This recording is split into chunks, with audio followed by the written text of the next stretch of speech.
What's up, YouTube? Welcome back to Redemption 46 Studios. I'm Nick. Man, y'all know the vibes. Y'all seen the picture, y'all seen the thumbnail. You know exactly why y'all here. TWS, I'm assuming off of this is called Plot Twist. Twist. Okay. Official MV. If this is your first time on the channel, stop what you're doing. Hit that subscribe button. Become a real redeemer today. For more content like this, jump on the Patreon. Big shout out to D Angel. It kept talking about this for a minute. TWS. TWS, y'all can tell me in the comments, I think might be either Plato's first group that's directly like under Hype, if I'm not mistaken.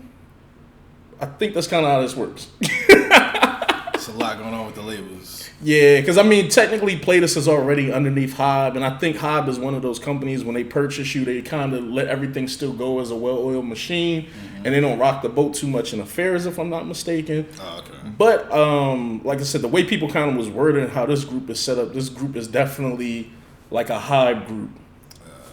So I'm very interested to kind of see what approach that is. Yeah, definitely. We gotta see now what's the energy they bring with that, Because if it's Platus, it's just like, you know, it's funny too, because it's a gift and a curse when your company gets as big as it does, because if they come out and they sound like 17 or something, you know, people will be like, let me guess, 17 all over again. The new the reception is not going to be there for them. Yeah, being high, you can't sound like in Hyphen, you can't sound like N-Team, you can't sound like TXT. So you kind of, I don't want to say fighting like an uphill battle, but you know, it almost is like a little harder to sound different. You know what? Because it's a gift and a curse in this aspect too. You have all the resources at hand. However, for your debut and stuff, or for like everything like that, you're at the mercy of whatever producer or A&R manager is in charge of you. So they're like, all right, so I don't lose my job, I want to find a way to make a commercial hit, but also, and they'll kind of like overlook or abscond, you know, the like some organic music types, the musicality and everything like that. They were like, yeah, we'll get to that later. Let's do that second album. This shit, we got to make sure y'all get a fan base and sell, which is unfortunate because like that stifles creativity and that kind of like holds everything up. So. Yeah, and I know Keith's big thing is he used to keep saying like, you know, something quote unquote like authentic. And I get what he meant. It really more so meant just like, do people have the flexibility to be as creative as they want to? Or like you said, did y'all get the best producer that y'all could find? And then they kind of just like, well, you know, I'm about to Teddy Riley this shit and set the situation up. Because from the looks of things, it looks like maybe, and I'm talking about groups that aren't senior groups. Obviously, 17 can do what the fuck they want to do and shit. But groups like TXT seem like maybe they have a little bit more wiggle room to kind of, like, you know, do things in Hyphen maybe. And even I haven't got too into full details to see how they do things behind the scenes. But yeah, we've probably been talking a lot. But TWS, any expectations? No? This is a debut joint. Yeah, let's see what's going. We talked a lot. First 10 seconds might change it. Like,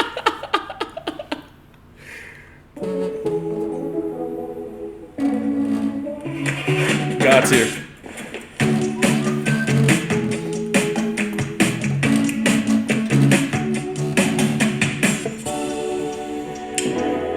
Oh, he trying to bag something. He like, I gotta see her tomorrow. I can't wait to get to school.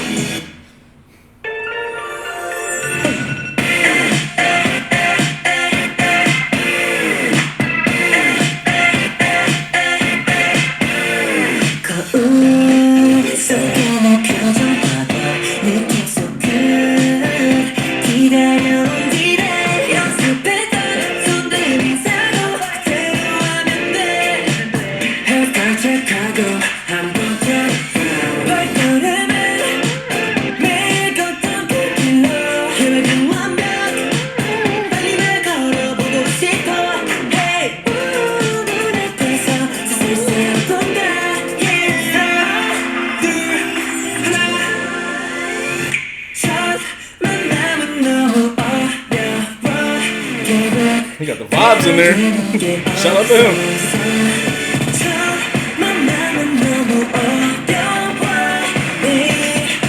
drop might make or break this.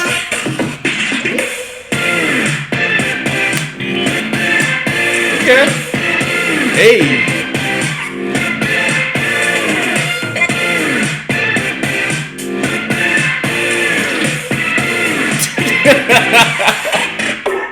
Hey, 안녕. 한마디 건넬 때 집에 소리 캔슬, 말소리는 플레이리스트. Yeah, 주문은 아이도 알려줘 너의 이름이 뭐야. 너의 거리는 세 걸음 남았어. Yeah, 둘, 하나. 샷 만나면 너무 어려워. 계획대로 되는 게 없어서. 첫 만나면 너무 어려워.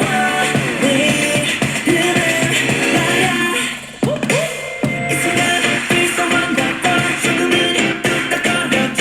어색한 They shot this shit in a real school. That shit fun. 나의 첫 만남 우리의 사이를 흩어 내리고 내 이 노래도 기억해 영원히 반짝일 순간. My hate.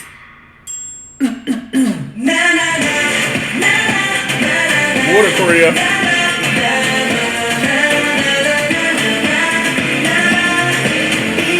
이렇게만 늘 서간다고 왜 정말 안녕.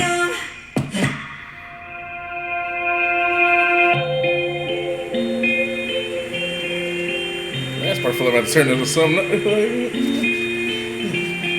Where's key change?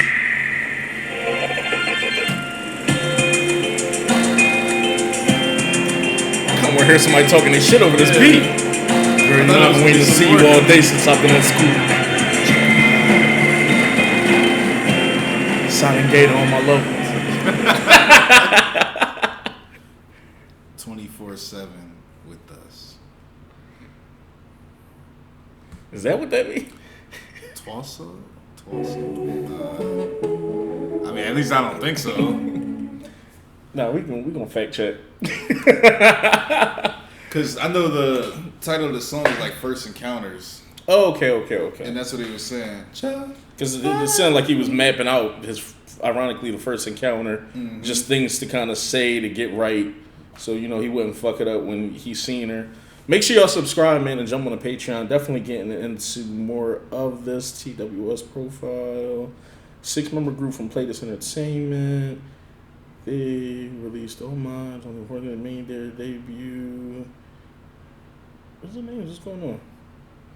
Group name explanation 24/7 with us. Official greeting 24/7 with us. It is that thing. Hello, we are 24/7 with us. Okay, so I guess that means you with them all the time.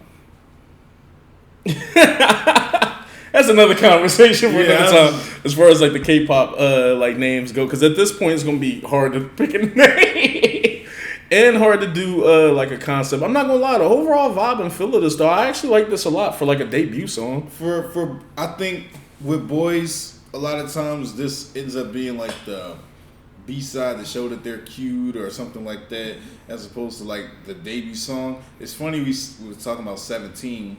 This kind of reminds me of, what's that song? Don't Want to Cry, I think. Where they were out like dancing and like kind of like where they are dancing and stuff like that. So it is kind of similar rather. Well, it's funny though too, because Don't Want to Cry for locations I get. It reminds me of more toned down, Very Nice. Nice is 17 too, and they're ironically in the high school trying to like all get like the girl and shit like that. But yeah, I'm with you as far as like the location, feel, and color. Yeah, I feel like this is one of those things where with K-pop it's going to be hard, or at least for us, because we're so used to seeing. First of all, we always want originality, or we want some. If it's not original, it better punch us from the gate. I think the thing also, this is where culture clash comes into. How important or how big the school culture is over there and youth culture and everything like that. So they have to establish that. I feel like every group we've watched has been in school uniforms at some point in an MV or something like that. Every group, or at least, most of our favorite groups, we've seen them kind of do this type of look or concept and everything. I think it's due to, not to cut you up, but to add on to let's say like most groups debut and the youngest member is 15, the oldest member is 18 or something. That first 4-year rookie contract is probably going to be the youth section of kind of like what they do, because you're marketing them to teenagers or young girls, and you probably got to squeeze out as much of that as you can until they get into their, like, I don't want to say depression era, but like the you know, we're turning 20, you know, angsty, because that can only be the other approach when you come out, is you already kind of angsty. Which should still be youthful angsty. And you see the bad boys. There are groups like that who kind of, we've seen it, I think Stray Kids. Like Strays, you know what I mean? It come out a little bit more defiant. NCT, you know what I'm saying? Everything was a lot more edgy, and they've maintained that kind of presence throughout their career. So it'll be interesting to see what they want to do with TWS. Like I said, but these all seem like under 18-year-olds though. Like, even if they're not, I'm like, damn, y'all pulled it off. Well, y'all really seem like y'all like 15 and 16 years old and shit. Yeah, the leader was born November 7th, 2003. I know what the fuck I was doing that day. That's funny. Shinyu. But yeah, so yeah, that would he'd be a dub. Yeah, 20. Yeah, going to 21. Yeah. So yeah, so that'd be the oldest member, literally the member after that, Dooyeon, 05. Yeah. So. Yoonjae, 05. Hanjin, 06. Jihoon, 06. Kyungmin, 07. So, yeah, he's the Maknae then. Yeah, so he'd be 16, going on 17 this year, depending on, October 2nd, and that's at the end of the year. Yeah. But, so yeah, so your dynamic is right. You kind of see how old they are. They all seem very, like, you know, youthful, like little boys. Kinda, like I said, it'll be interesting to kind of see where they go or where they try to take it with them and everything like that. But for this concept, I feel like they pulled this off pretty well. This isn't a concept that I'm really into, of course, but I feel like it's one where it's going to be kind of like, oh my god, TWS, you know, like, so cute, like all that kind of thing, like Aegyo. I can see all of that coming for them, so.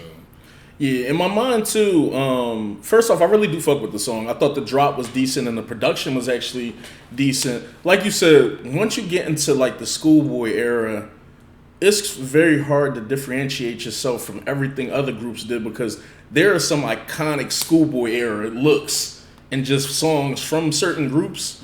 With that being said, that's so ingrained in the culture, like you're going to see it. Yeah, so with that being said, I definitely feel like even though some things felt familiar, they did do a good job of making it seem like their own thing. Because like you said, this could have easily been a carbon copy of just kind of a couple different things that we've kind of seen. I also do wonder kind of like what's their approach, because like I said, we named a couple other people who are quote unquote hype and kind of young. We know in Hyphen and like I said, N-Team kind of have like their own thing as far as like, you know, like the vampire werewolf kind of thing. I do want to know, are they going to have any type of appeal, or is this going to be kind of just a straight up, you know, you just about to get vocals and raps and everything. Me personally, I'm not going to say like I hate when everybody has the same fit on. I do like to see a little bit of like personality. That way you kind of can like stick to somebody a little harder on your like a first watch. Because like, you know how like some of like our goated reactions are reactions where it's just like, oh, who the fuck was the bull with the red hair? But I also kind of respect it to where they could have easily had like somebody with blonde hair, someone with red, and you know did something else. The students are not allowed to wear unnatural hair colors. Yeah, and even so, I know some groups might. Unless your dad got powers. Yeah, and I know some groups still take that concept and bend some of that, where someone still might have like, you know, do it for video purposes. But I do like that it felt more like, you know, grounded and more chill and everything. It didn't feel like that. Like you said, someone just like rich kids come to school. It felt like some real shit that might actually happen. Like it kind of felt like a K-drama a little bit. This feels like a coming of age K-pop group. Yeah. And that's fine, especially if we're in I don't want to say a weird place, but if we're in a place where like someone is, you know, their group is mythological dragons and they're here to slay the evil DJ. So they time travel to go find the DJ.